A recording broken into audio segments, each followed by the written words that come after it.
అందరికీ నమస్కారం. మహాశివరాత్రి 4 జాముల పూజ సమయాల గురించి తెలుసుకుందాం. మహాశివరాత్రి రాత్రి 4 జాములుగా విభజించబడిందని గ్రంథాలు చెబుతున్నాయి.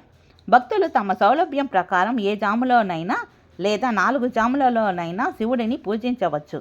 ప్రతి జామున పూజ చేయడం వల్ల జీవితంలోని వివిధ అడ్డంకులు మరియు బంధనాల నుంచి విముక్తి లభిస్తుందని భావిస్తారు. 4 జాముల పూజా సమయాలు. మొదటి జాము పూజ ఫిబ్రవరి 15 సాయంత్రం 6:11 నుంచి రాత్రి 9:23 వరకు. రెండవ జాము పూజ ఫిబ్రవరి 15 రాత్రి 9:23 నుంచి అర్ధరాత్రి 12:35 వరకు. మూడవ జాము పూజ ఫిబ్రవరి 16 అర్ధరాత్రి 12:35 నుంచి తెల్లవారుజామున 3:47 వరకు. నాలుగవ జాము పూజ ఫిబ్రవరి 16 తెల్లవారుజామున 3:47 నుంచి ఉదయం 6:59 వరకు. మహాశివరాత్రి పూజలో నిశిత కాలానికి అత్యంత ప్రాముఖ్యత ఉంటుంది. నిశిత కాలం అంటే అర్ధరాత్రి సమయం.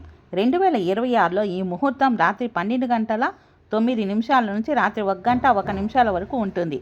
ఈ సమయంలో శివలింగానికి అభిషేకం చేయడం, బిల్వదళాలతో పూజించడం శుభప్రదమని శాస్త్రాలు చెబుతున్నాయి. ఈ 4 జాముల పూజా సమయంలో భక్తులు ఆ పరమేశ్వరికి బిల్వ పత్రాలు, పాలు, తేనె మరియు పెరుగుతో రుద్రాభిషేకం నిర్వహించడం అత్యంత శుభఫలప్రదమని పండితులు చెబుతున్నారు.